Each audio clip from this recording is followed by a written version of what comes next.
Bonjour à toutes et bonjour à tous. Merci pour l'accueil. Merci l'équipe de Barbu. Nous, on est une fondation d'entreprise. Je vais vous faire très rapidement qui on est. On est à la base des paysans. On fait du maraîchage bio depuis la fin des années 70. Et ensuite, on a créé une structure de distribution de ces mêmes produits bio. Depuis 1986, l'entreprise s'appelle Relais Vert. Donc, on est grossiste en produits bio, à destination des magasins bio du secteur spécialisé, donc pas ce qui est grande distribution. Donc on a des valeurs qui sont assez fortes au sein de l'entreprise depuis un certain temps, 36 ans au moins, qui sont évidemment faites autour de l'engagement environnemental, par rapport à ce qu'on met dans l'assiette des gens, où on va chercher la matière première, en termes de logistique également, en termes de bien-être au travail. Et ces combats-là, on les a menés dans notre petite sphère entrepreneuriale. Et on est devenu aussi, avec le temps, un petit peu support de quelques événements, pour le coup, sportifs.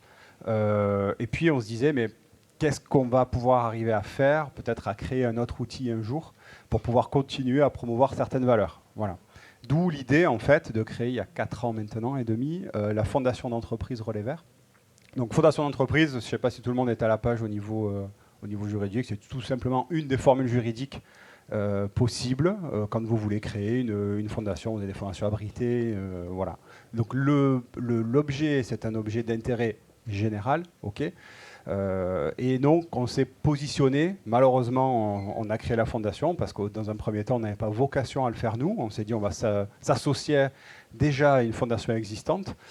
Et bien 4 ans plus tard, on est toujours les seuls sur ce créneau-là, qui est donc la promotion des gestes éco-responsables dans le cadre du sport, activités sportives et en complément culturel. Comme ça, je ne perds pas le monde culturel qui est dans la salle. Donc tout simplement, il y a plusieurs étages dans la fusée. Le premier, c'est qu'on fait de la recherche de solutions, évidemment qui rentrent dans l'objet de la fondation d'entreprise. Et quand on trouve la solution cohérente, alors c'est ni nous les stars, c'est même pas la solution, c'est ceux qui vont l'utiliser. Et donc, tout simplement, c'est pour ça, pour vous expliquer le lien avec Recrutir, qu'on a avec l'équipe repéré Recrutir il y a maintenant 1 an. Vous avez dans l'objet de la fondation, je vais y revenir au niveau du label, une partie évidemment bénévole, inclusivité des publics, formation de ces mêmes bénévoles. On a trouvé la solution intéressante. Bon, on a proposé tout simplement de les mettre en avant. Et quand on rencontre des clubs sportifs ou des festivals, on leur dit, dans le pool de solutions, on s'applique à trouver des solutions concrètes. Quand je vous disais, on vient de la Terre, donc on aime bien les choses concrètes. On propose aussi Recrutir dans le pool de solutions. Voilà, tout simplement, de manière transparente. Donc on a ce premier élément qui est la recherche de solutions. Et une fois qu'on a évidemment trouvé ces solutions, l'accompagnement vient. C'est-à-dire que, on connaît certains d'entre vous aujourd'hui, une course, que ce soit dans le Mont Blanc ou ailleurs, un open de tennis, du domaine golfique, du rugby, du foot, on accompagne ces structures-là pour être plus éco-responsables. Alors, on n'a pas réinventé la roue non plus, évidemment. On a pris ce qui existait et qui marche plutôt bien pour nous. On s'est saisi, en fait, de cette open source qui est la charte ministérielle, que je suis sûr vous connaissez tous par cœur, des 15 engagements. La V1 est sortie mi-décembre 2021. Et en fait, on l'a traduite... c'est ça. Pardon, la V2, effectivement. La V1 était depuis 2017 en action. On l'a traduite, nous, en cahier des charges, et donc c'est un peu le sujet du jour. On reprend intégralement en fait les éléments de cette charte, et on propose en fait qu'il y ait une certification des événements sportifs et ou de la course. Donc, tout simplement, pour nous, alors évidemment, on vient du monde de l'entreprise, donc pour que, on connaît par exemple plutôt par cœur les certifications type AB que vous connaissez tous.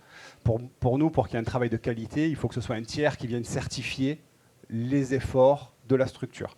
Il existe des chartes, des autodiagnostics, des chartes de bonnes pratiques, c'est très très bien.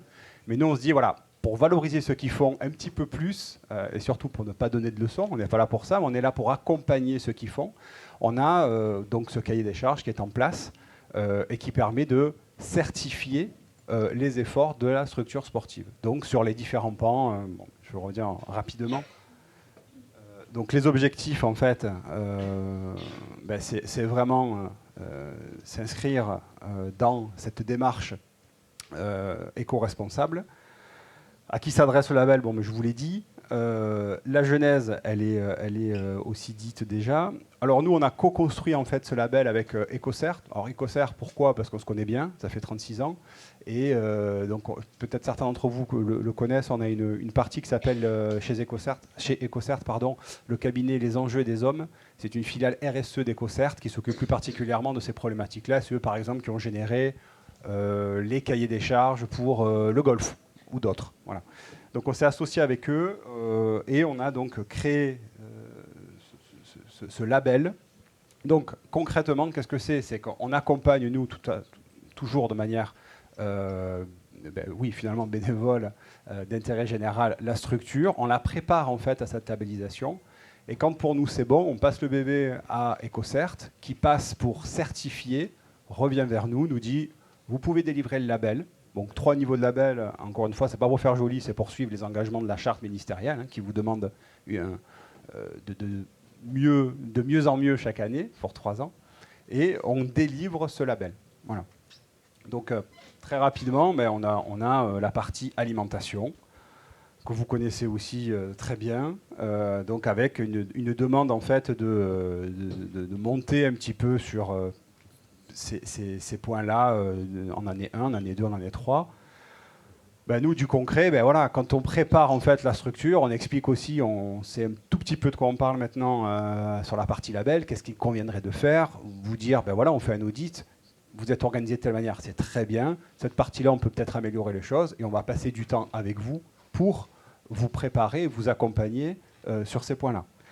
Une partie évidemment réduction des déchets, du concret pour les déchets, typiquement c'est par exemple des composteurs qui ont été déployés sur des domaines golfiques toute l'année cette fois. Donc nous on estime qu'on n'a pas trop mal fait notre job quand on ne nous appelle plus. On a des achats responsables, donc définir une politique d'achat responsable cohérente avec les objectifs de la charte. La manifestation, c'est par exemple en textile. On parlait tout à l'heure des dotations bénévoles et aussi staff. C'est proposer des solutions qui sont plus respectueuses de l'environnement sur ces sujets-là. Par exemple, Nolt ex-Phoenix, on s'est rencontré au début de l'histoire avec eux. Ça commence à être très très connu maintenant, mais on propose des solutions de recyclabilité aussi pour le textile. Lutter contre les discriminations, ça fait partie aussi des éléments de la charte. Donc des annexes ressources en soutien qu'on propose évidemment, toujours pareil, pour que les choses soient claires, gratuitement. Et on montre du doigt en fait ceux qui savent faire sur ces parties-là. Voilà. Autre élément concret, on parle de covoiturage par exemple, ou plutôt on parle d'enjeux de mobilité. Nous on va chercher, je vous parlais du premier étage, des solutions qui nous paraissent cohérentes. Quand on les trouve, on les met en avant. On propose à la structure sportive d'utiliser et on met en relation avec des faiseurs comme Stadium Go, PopSlab, que tout le monde connaît maintenant. Voilà. Donc le processus de contrôle, je vous en ai parlé. Un exemple concret, ça va être le Racing Club de Auch. Alors je ne suis pas venu tout seul, il y a Teddy, si tu peux lever le bras, Teddy, voilà, qui s'est occupé plus particulièrement, on pourra en parler ensuite, plus tard. Auch, on les a suivis sur cette partie labellisation. Voilà le résultat rapidement sur l'alimentation, les achats responsables, la gestion des déchets, la mobilité durable et aussi la partie bénévole. Ça s'est fait à peu près, t'es dit, 1 an. Voilà, donc 1 an, à peu près 5 mois d'accompagnement. Ensuite, là, ils ont été labellisés bronze. Évidemment, le fait d'être labellisé aussi, on prend un petit peu d'avance. Malheureusement, en France, on n'est pas en avance sur cette partie-là, mais les éco-conditionnalités qui sont de plus en plus présentes dans les politiques publiques, on nous dit en off au niveau des cabinets ministériels et au niveau des régions, oui, on a besoin d'une grille de lecture là-dessus pour pouvoir conditionner nos aides qui continuent de baisser. Donc, on va de plus en plus aller vers les éco-conditionnalités. Donc, certaines régions sont en avance par rapport à d'autres, mais beaucoup encore sont dans le flou.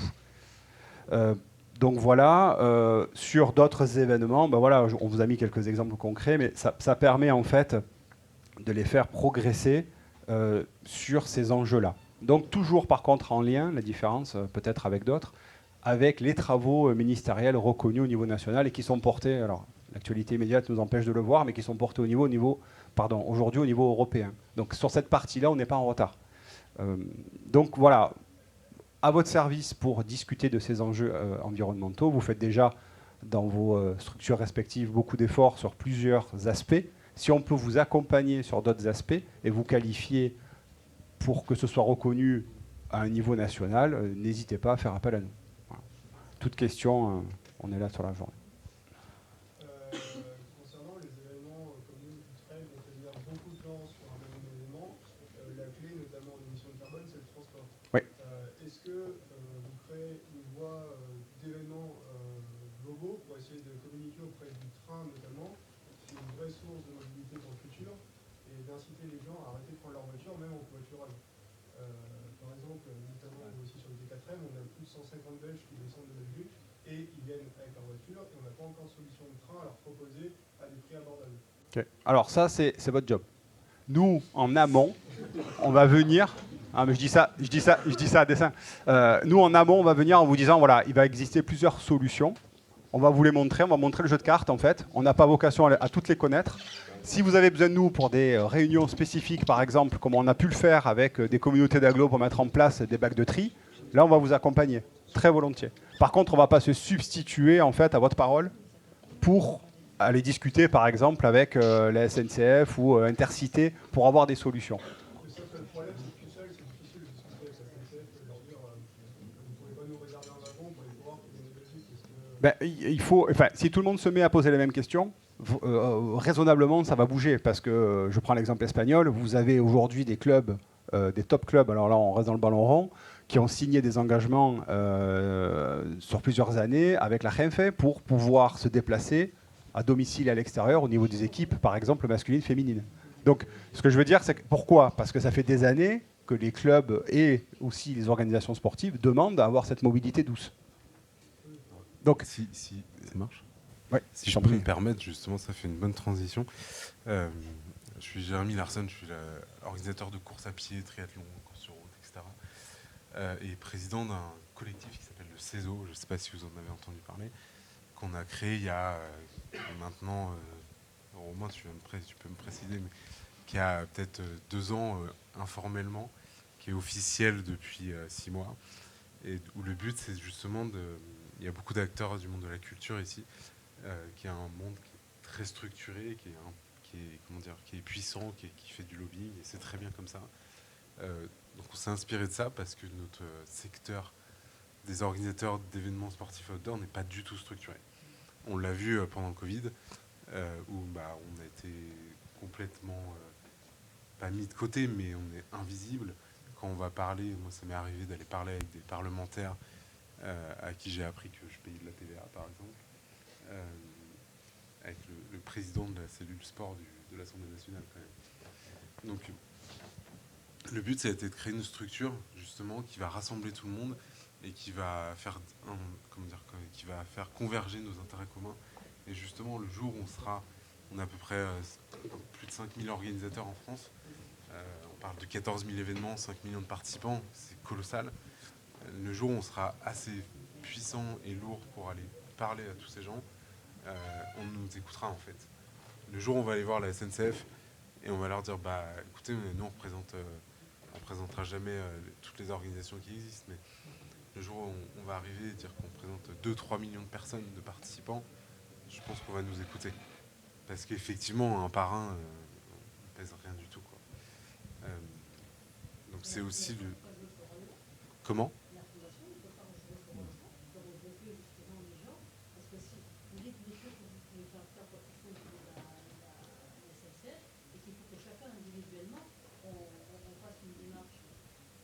C'est pour ça qu'on a créé ce CESO, ce collectif, qui est une association qui existe depuis juin officiellement maintenant, qui travaille depuis 2 ans, qui aujourd'hui représente une centaine d'organisateurs. Effectivement, c'est un peu plus des gros organisateurs qui existent sur ce sujet.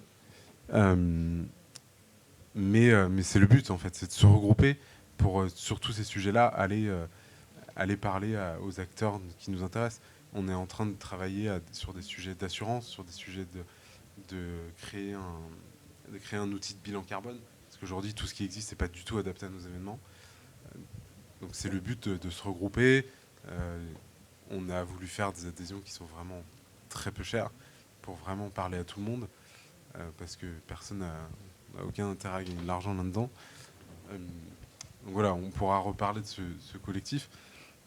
Mais je voulais, moi, personnellement, revenir sur ce que tu disais, Victor. Sur la question de l'éco-responsabilité des événements, il faut aussi remettre 2-3 ordres de grandeur. Comme tu le disais, il y a un point qui est crucial, primordial, essentiel, qui est au centre de tout, c'est la part du transport. Sur un événement, c'est entre 80 et 95% du bilan carbone d'un événement. Donc le jour où on agit là-dessus, on agit très fort en fait. Il y a pas mal d'autres sujets, mais il faut, je pense, prendre les choses dans l'ordre et se poser les bonnes questions. Ouais, tu dis agir sur le transport, effectivement, c'est la première des choses sur laquelle on peut agir sur nos événements, mais du coup, ça pose aussi la question d'un côté des événements urbains versus les événements en territoire rural. Parce que en territoire rural, tu n'as pas le choix. Ouais. Et alors, sur les événements sportifs, c'est peut-être une chose, mais sur nos événements culturels, Ouais, très clairement. Enfin, moi, j'organise une course à pied en plein centre de Paris, j'ai pas de problème. Hein. De toute façon, comme je dis souvent, si les gens viennent en voiture, ils vont rater le départ. Donc, vaut mieux pas.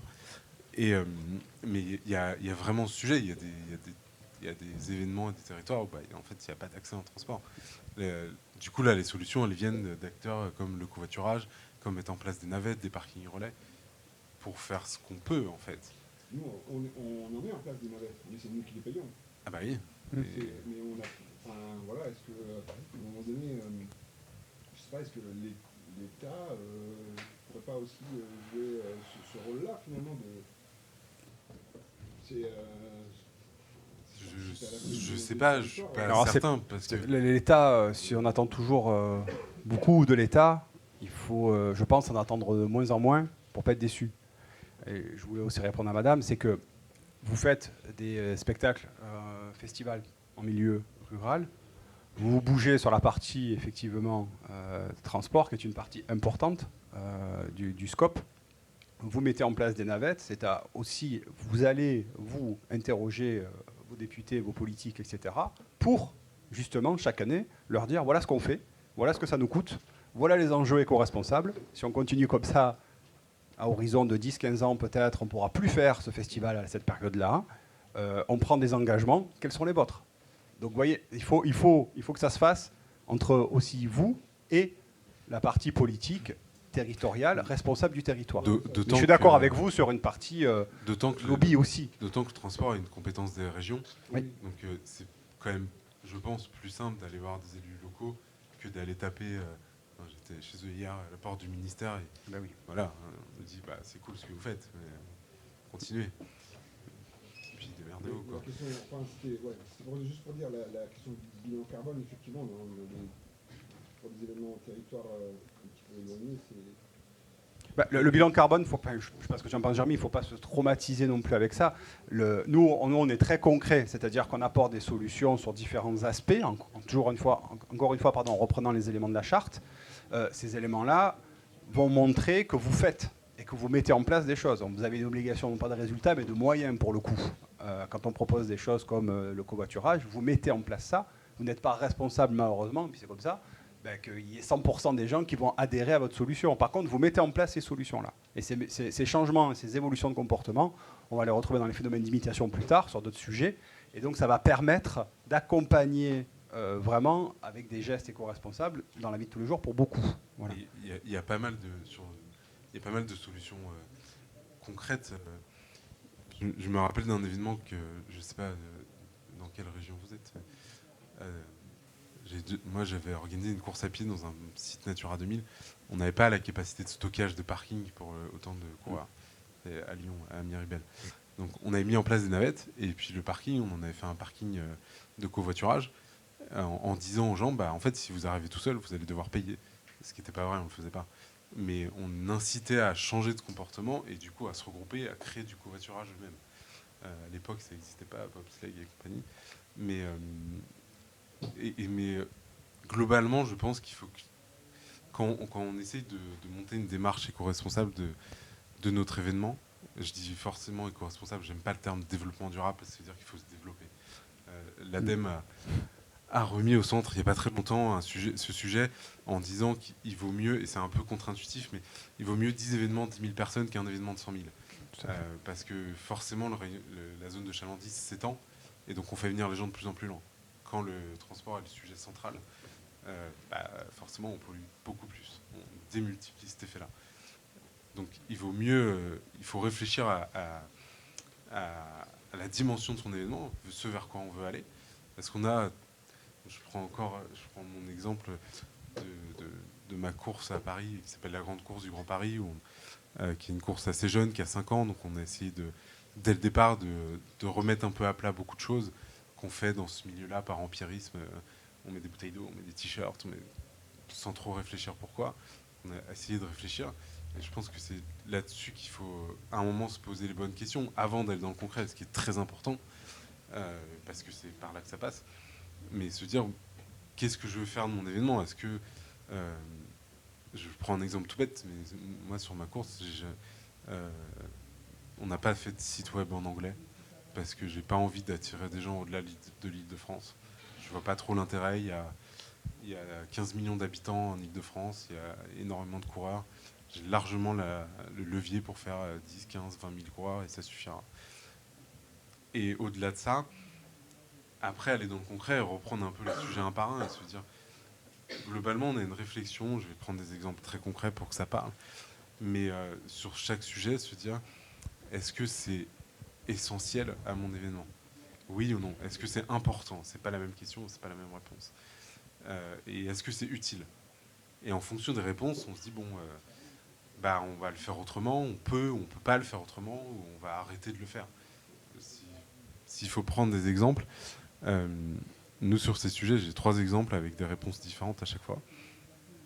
On avait un sujet qui est globalement la gestion des ressources, l'énergie et l'eau, et l'alimentation, et on a déjà pas mal discuté. L'énergie, encore une fois, on est au centre d'une grande ville, c'est assez facile, il y a des réseaux électriques partout, et dans la mesure du possible, et nous, on a la chance de pouvoir le faire, on se connecte au réseau qui existe, et ça crée beaucoup moins de nuisances, de déchets, de pollution. Donc là-dessus, il n'y a pas trop, pour nous en tout cas, il n'y a pas trop de sujets. Quand on a recours à des groupes électrogènes, j'ai discuté il n'y a pas longtemps avec une start-up qui se lance là-dessus, qui va créer des groupes électrogènes avec des batteries de voitures, qui recyclent des batteries de voitures, qui est un sujet très porteur. Il y a d'autres sujets avec les batteries à huile, les groupes à huile, mais ça ne marche pas très très bien encore. La ville de Paris, on a un, mais ça ne marche pas. On prend des risques, et sur des festivals culturels, on ne peut pas avoir une coupure d'électricité, évidemment. Mais ça pose aussi la question de l'implantation de l'événement. Est-ce qu'on va aller s'implanter dans un lieu où il n'y a rien parce qu'il faut créer une ville, en fait. Et ça a beaucoup de nuisances. Un autre exemple qu'on peut avoir, c'est sur la gestion de l'eau, qui est un vrai sujet sur les courses à pied. Ça fait des siècles, ça fait 40 ans qu'on ne se prend pas trop la tête, on fait de l'empirisme. On achète des palettes d'eau chez France Boisson, je ne sais qui. Ça coûte pas très cher, ça coûte 250 € une palette. On la fait venir, c'est même avec ce prix-là, c'est transporté. On la met sur notre ravitaillement, on arrête de se poser la question. Ça prend 4 minutes. Moi, c'est un truc qui me travaillait depuis assez longtemps à Paris, en me disant, je comprends pas, on a un réseau d'eau potable qui est qualifié comme un des réseaux les meilleurs du monde. Pourquoi on s'en sert pas, quoi ? Donc on est allé voir Eau de Paris. On a compris pourquoi on s'en servait pas d'ailleurs. Ils ne comprennent pas trop ce qu'on fait, mais il a fallu leur expliquer et travailler avec eux. Ça a pris vachement de temps, et donc d'argent. C'est des gens, on a tous un salaire, c'est notre métier. C'est du temps qu'on passe pas à faire autre chose, mais c'est assez important. Et au fur et à mesure, on a réussi à monter quelque chose comme ça avec la régie de l'eau. Donc à Paris, c'est une régie publique, mais il y en a une partout. Et encore une fois, ça pose la question de l'implantation sur les courses. Il faut aussi nos parcours qui passent dans des endroits où il y a des points d'eau et on va pouvoir se brancher dessus et distribuer de l'eau aux coureurs. Ça pose encore une autre question qui est celle des territoires, puisqu'on a les régies d'eau qui ne sont pas les mêmes partout. À Paris, on a dans Paris la régie publique de l'eau qui s'appelle Eau de Paris, et juste autour, c'est le CEDIF, c'est Veolia. Voilà, il y a une petite guéguerre entre eux. Donc il arrive que des fois, j'organise le semi-marathon de Boulogne-Billancourt. un coup, on est dans Paris, dans le Bois de Boulogne, qui appartient à la ville de Paris. Mais comme c'est Veolia qui est partenaire, on ne peut pas utiliser leur réseau d'eau. On se heurte à des choses un petit peu contre-intuitives, on va dire. Mais c'est là aussi, nous, notre travail, d'aller voir tous ces gens, les faire travailler ensemble.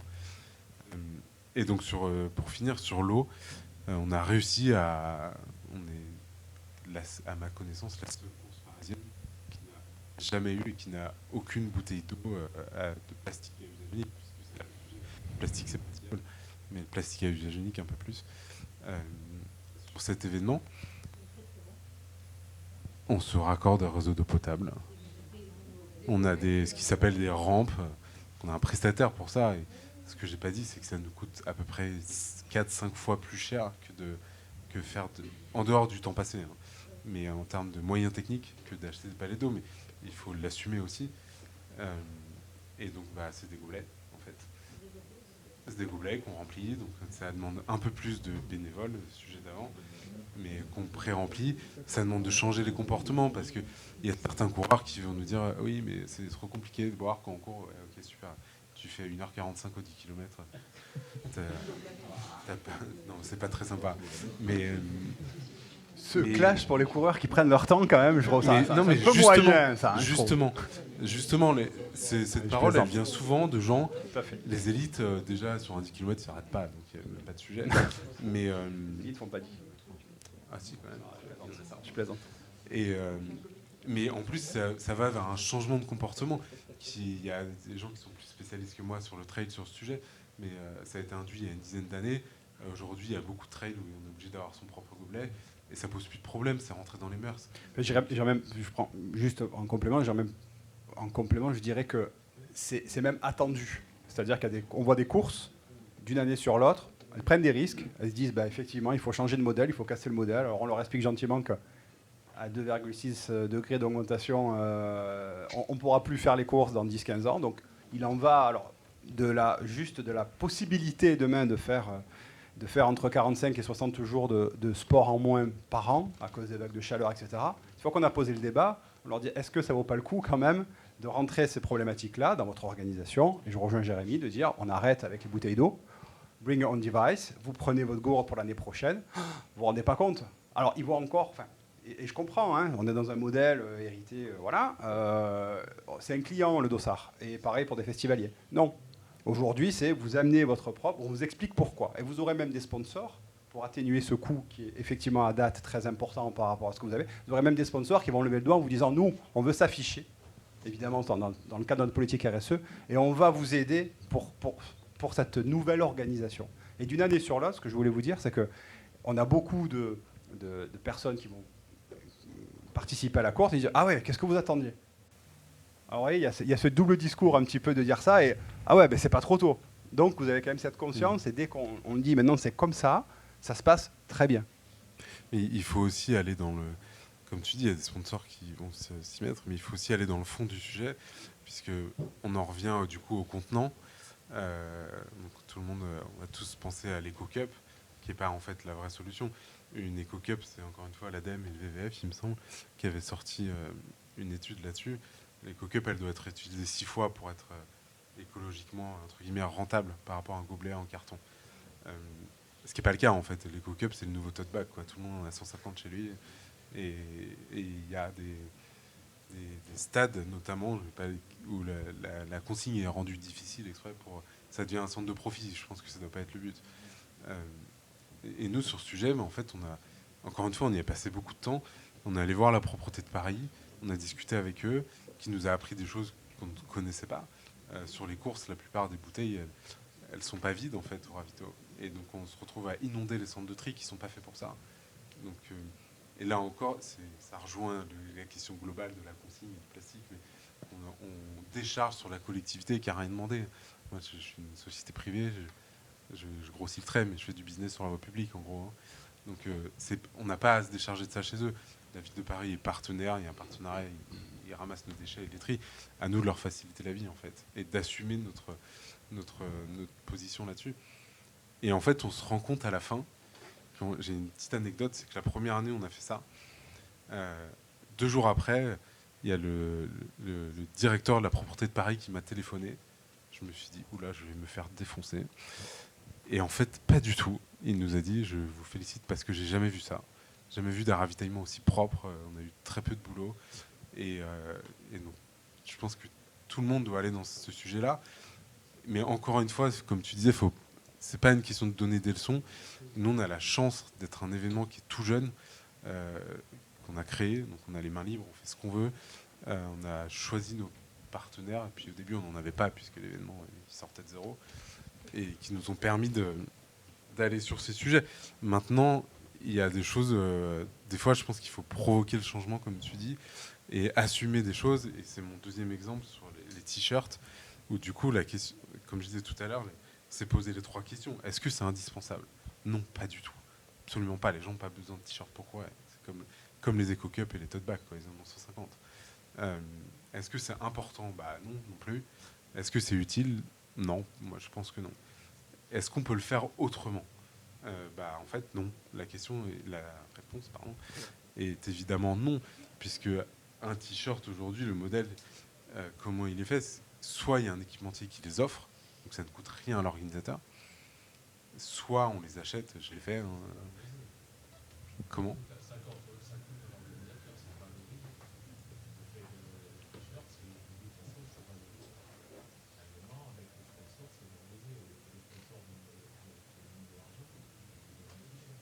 Ouais, mais on peut. Du coup, moi je pense que ça n'amène pas grand-chose finalement. Euh, Bah, moi je pense pas en fait. Mais bah, moi je suis pas d'accord Bah, avec vous, mais c'est pas grave. Mais c'est la vie des coureurs. Moi je l'ai fait encore une fois sur ma course. Après peut-être que le truc est biaisé parce que c'est dans l'ADN de cette course d'être éco-responsable, donc peut-être que les gens viennent aussi pour ça. Mais on a fait des t-shirts la première année, en 2017, avec Kalenji qui était partenaire. On a arrêté en 2020, on n'a pas fait l'événement. On l'a fait en 2022 cette année. On l'a annoncé assez tard, on l'a annoncé un mois avant la course, je crois.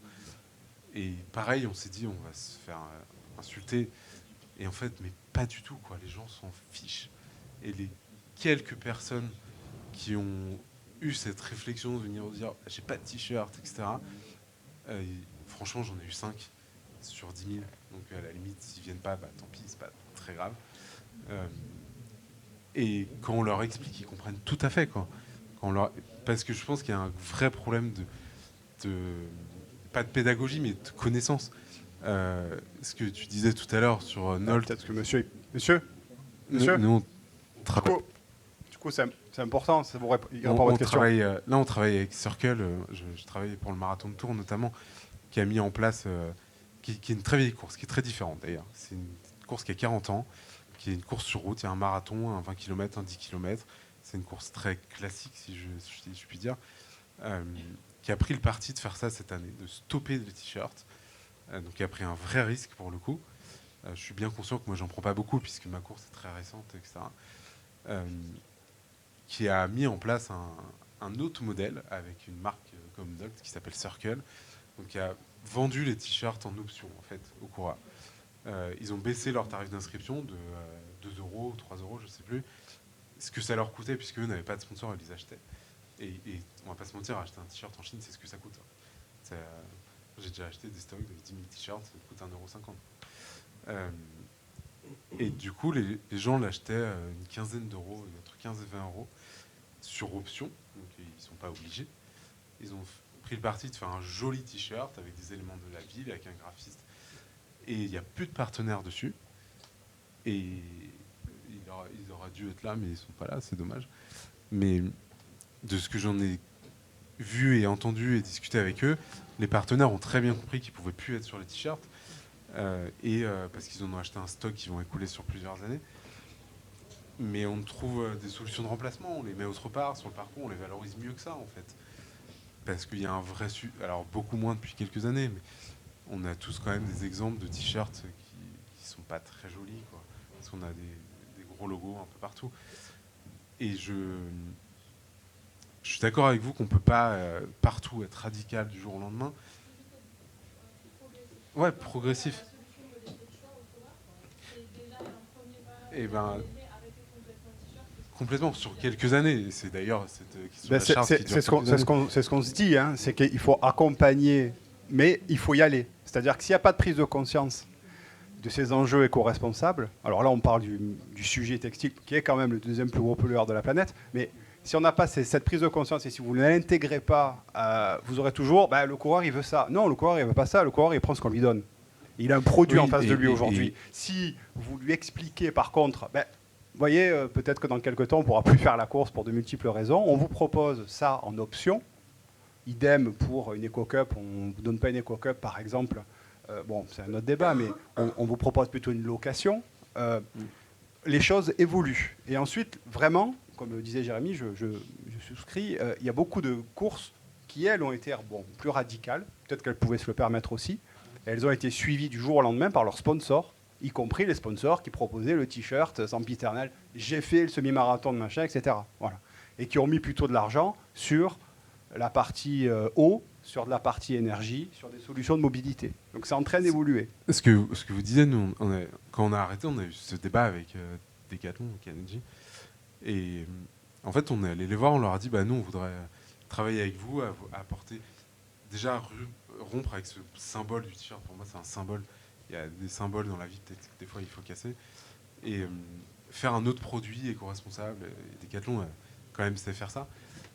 Et en fait, ils nous ont dit non, en fait, très clairement. Donc à partir de ce moment-là, on leur a dit désolé, mais on n'a plus de. C'est pas qu'on n'a plus rien à faire avec vous, mais on n'a plus de. Ça marche plus ensemble. Donc, on va se passer de ce partenariat qui nous apportait que ça. Et de toute façon, on n'avait plus besoin. Donc, et en fait, pas de problème, quand on dort très bien. Et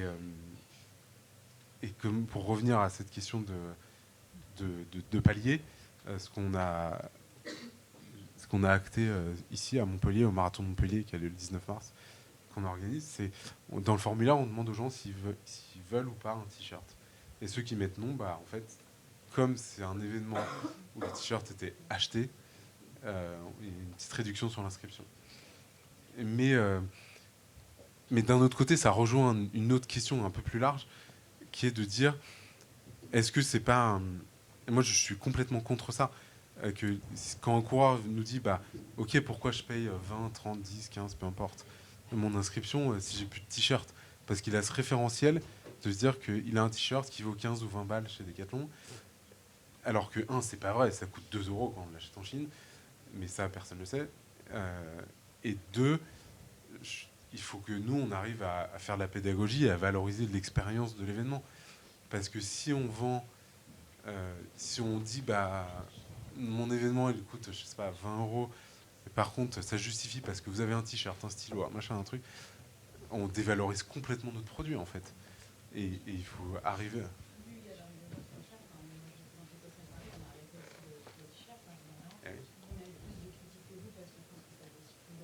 Oui, parce qu'EcoTrail a 15, je sais plus, 15 ans.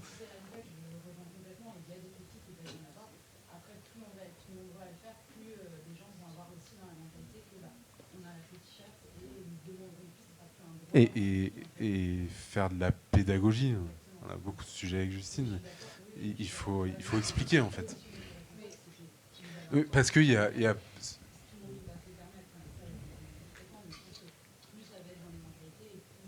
sur ce sujet, par exemple, moi, c'est un truc que j'ai entendu, on nous a dit, pourquoi vous ne faites pas un t-shirt en matière recyclée? Certes, mais en fait, c'est le cas. Nolt, je ne le connais pas, mais Circle, c'est ce qu'ils font, ils fabriquent en Europe.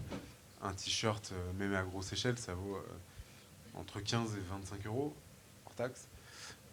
Je ne peux pas mettre 150 000 € pour acheter 10 000 t-shirts, évidemment. Mais ça, en fait, les gens ne le savent pas. Et il faut faire de la pédagogie là-dessus, aller expliquer qu'en fait, un t-shirt en matière recyclée, ça ne suffit pas. Parce que, en fait, ce qui pollue, c'est les machines qui les fabriquent, c'est l'énergie des machines qui les fabriquent, et en Asie, c'est l'énergie carbonée. Tourne au fioul, et au gasoil, et au pétrole, et au gaz. Mais à nous d'aller expliquer ces choses-là, et du coup, pourquoi on fait ces changements. Et après, il y a des sujets en fait comme ça où la solution elle est quand même hyper complexe en fait. Il y en a d'autres où c'est mon dernier exemple qui qui est la médaille, on s'est aussi posé cette question. Ça a l'air un peu bête comme ça, mais on s'est dit, est-ce que c'est essentiel? Pas sûr, peut-être, ça dépend des avis. Est-ce que c'est important? Oui, notamment soit sur des très grosses distances où ça vient quand même, mais c'est un symbole, quoi, c'est l'accomplissement de l'effort. Soit sur nous, c'est notre cas, notre 10 km, il est quand même très, très loisir, très découverte. Donc on n'a pas à faire, les chronos sont pas faramineux, on va dire. Mais du coup, on a un public qui vient. En fait, l'arrivée de cette course se passe au Stade de France, donc on a une vraie dimension expérientielle. Et tant mieux pour nous. Donc on s'est dit, bon, il faut quand même continuer à faire des médailles. Et des courses, il n'y en a pas. Hein. Le marathon de Tours dont je parlais, il n'y a pas de médaille sur le 10 et le 20K, ce qui leur a beaucoup reproché. Mais c'est un choix. Donc on s'est dit, bon, comment on va faire? Parce qu'aujourd'hui, les médailles en métal, je ne sais pas si... Bon, en tout cas, je n'ai pas trouvé de gens qui en fabriquent en France ou en Europe, en tout cas. C'est fabriqué en Asie, donc c'est exactement le même débat. C'est pas très joli, toute cette industrie. On a travaillé avec on a fait une médaille en bois, en fait, fabriquée en France.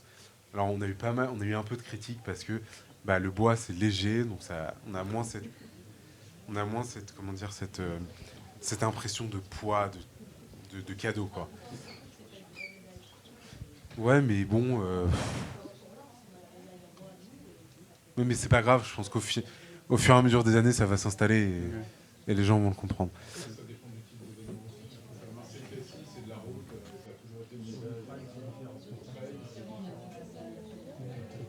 Et du coup, pour aller un peu plus loin sur ce...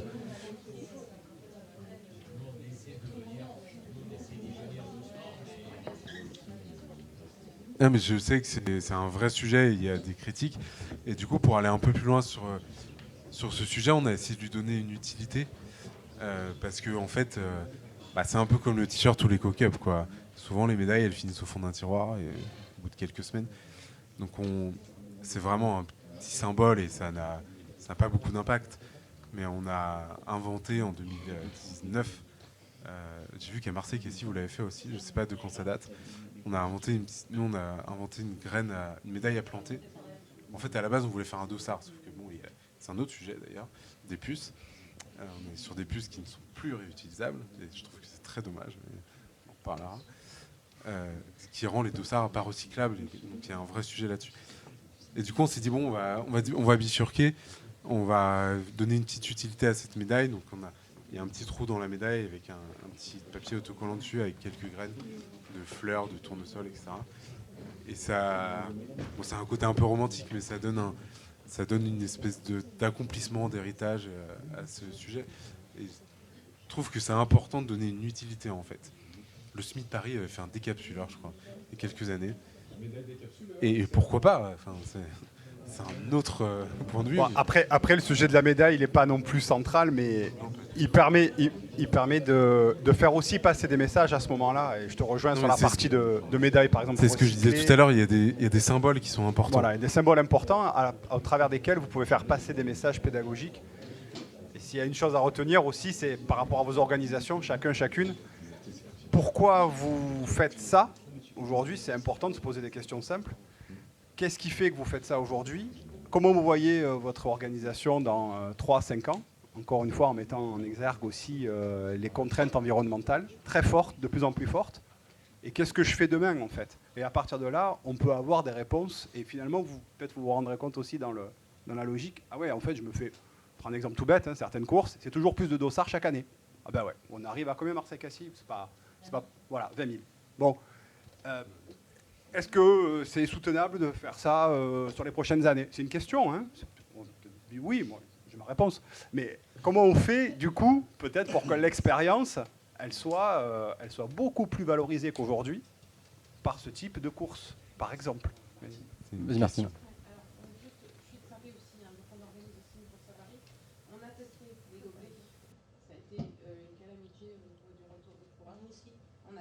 Franchement, ça a été, on avait les bacs, les mousses où on mettait les gobelets. C'est quelle course? Okay. On a testé parce qu'on nous impose de plus en plus de supprimer des bouteilles d'eau. Donc ce qu'on a fait, c'est qu'on a travaillé avec les connexions. C'est aussi beaucoup de recyclage. dates, des cibles et tout ça, et on a réduit nos bouteilles d'eau. C'est Ceinture qui est partenaire, c'est ça? On a vraiment réduit les bouteilles d'eau pour éviter justement qu'elles soient. Mais même à 30 centilitres, c'est ça le problème, c'est qu'en fait les gens boivent pas. Mais je comprends tout à fait. Mais en fait, il y a un moment donné où on va plus avoir le choix. Il y a une loi qui date de 2020, la loi AGEC, qui interdit la distribution de bouteilles d'eau sur la voie publique gratuitement. On passe entre les mailles du filet puisque c'est pas gratuit, les gens payent, mais ça va pas tarder. Et il faut. Non, mais je dis pas le contraire, mais. Mais il faut pas lâcher parce que continuer. même si vous faites d'autres actions, c'est ça, plus ça, plus ça, plus ça. Mais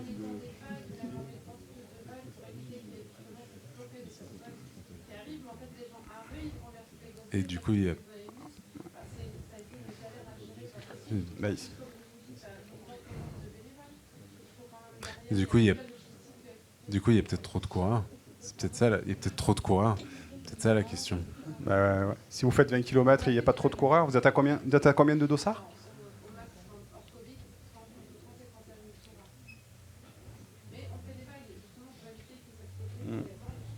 Oui, non, mais enfin, dans ma boîte, on a travaillé pour vous il y a quelques années sur les flux justement. Et effectivement, on a vu que les flux c'est très compliqué parce que le site, il n'est pas extensible. Mais pour en revenir au gobelet, et puis après, je crois qu'il faut qu'on conclue. Je pense qu'il faut pas laisser tomber parce qu'on va trouver la solution. Et de toute façon, à un moment, on n'aura plus le choix, quoi. Et ce que disait Victor tout à l'heure, je pense qu'il faut aussi, ce que je disais au début, remettre au centre le sujet. On se dirige vers un monde à 2,5 degrés, 3 degrés de plus à la fin du siècle. C'est très loin, mais on va aussi avoir des... J'ai discuté il y a 2 semaines avec l'organisateur du triathlon des Gorges de l'Ardèche, Bruno, je ne sais pas s'il n'est pas là. On va se poser la question de certaines dates dans le calendrier aussi. Et lui, c'est début juillet, à un moment donné, il ne pourra plus le faire à ce moment-là, il fera trop chaud. Où il n'y aura plus assez d'eau, il y aura d'autres problèmes. Et donc pour conclure, c'est aussi ce que je disais tout à l'heure, il y a aussi la question du parcours, des emplacements de ravitaillement.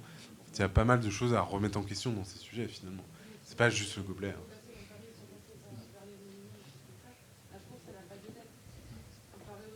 Ouais, non, je suis d'accord avec vous.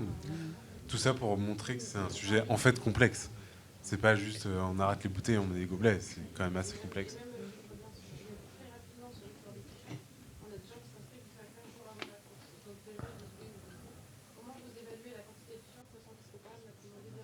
C'est pour ça qu'il faut arrêter. Non, mais je comprends tout à fait. Ce que vous dit Jérémy, c'est une solution intermédiaire. Et en fait, il y a plein de courses qui l'arrêtent. En fait, c'est un excellent. C'est un excellent exemple parce que les 20 km, ça a 40 ans, 44 ans. Donc c'est un événement qui est institué comme ça. Il y a quand même finalement beaucoup de, c'est pas un gros mot, mais beaucoup d'empirisme, beaucoup de choses. Il y a de l'inertie et c'est normal. Hein, c'est vraiment pas un jugement. Mais je suis un peu ce que vous faites. Je trouve que c'est bien. Mais je pense qu'il faut surtout pas se dire bah oui mais les coureurs ils sont pas contents parce qu'en fait si on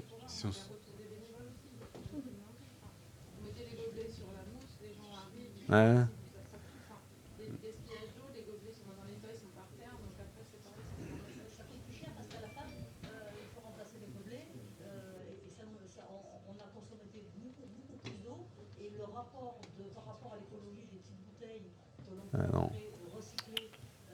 Non, je suis désolé, mais pas du tout. Non, malheureusement non, même si je reviens. Est-ce qu'on clôturerait pas parce qu'on est beaucoup en retard là et c'est un sujet passionnant, mais on peut continuer le débat. Hein. Effectivement, pour conclure, je pense que et pour avoir une vision un peu plus large, l'idée c'est surtout de se dire, et c'est ce que je disais au début, c'est un des sujets.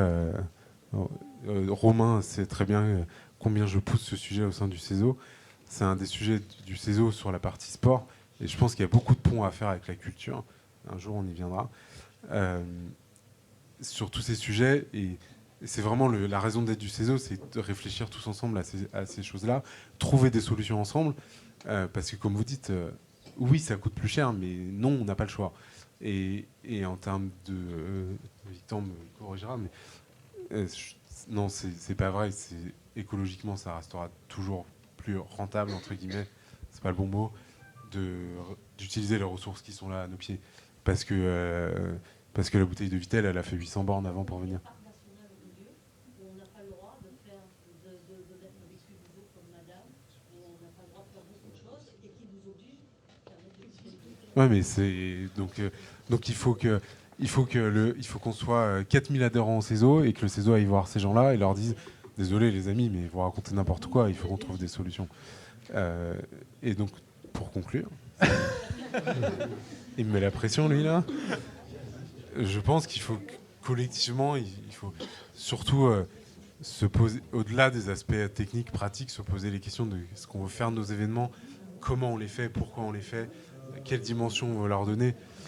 C'est pour ça que personnellement je n'aime pas le terme de développement durable parce que ça veut dire on se développe, alors qu'il faut se poser la question de la taille critique de nos événements aussi. Et on continuera le débat ce soir ou plus tard avec 2 bières. Merci pour votre attention. Merci à vous deux pour votre intervention.